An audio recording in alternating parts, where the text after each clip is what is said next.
Τι είσαστε, είσαστε η αντίστοιχη Χρυσή Αυγή στην Κύπρο? Είμαστε Χρυσή Αυγή της Κύπρου.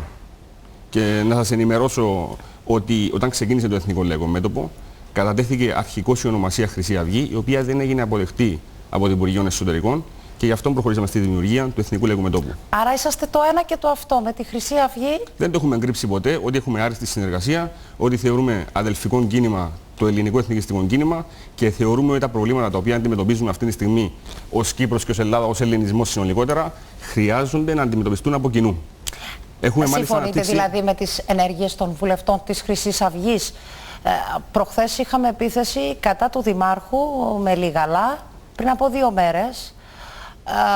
Συμφωνείτε με αυτά? Κοιτάξτε να δείτε, το τι πράττει ο καθένας κατά περίπτωση νομίζω είναι στην κρίση του καθενός. Μα ήταν ολόκληρη κοινοβουλευτική ομάδα εκεί. Για τη συγκεκριμένη περίπτωση την οποία αναφέρεστε και μιλούμε για το μνημόσυνο του Μελιγαλά, όπου χιλιάδες Έλληνες σφαγιάστηκαν από τους κομμουνιστές, ναι, συμφωνώ με τις πράξεις των βουλευτών της Χρυσής Αυγής. Θεωρώ ότι οι άνθρωποι οι οποίοι δεν είχαν συντηρήσει καν το μνημείο το οποίο βρίσκεται στην περιοχή τους επί πάρα πολλά χρόνια δεν έχουν το δικαίωμα πλέον να μιλούν.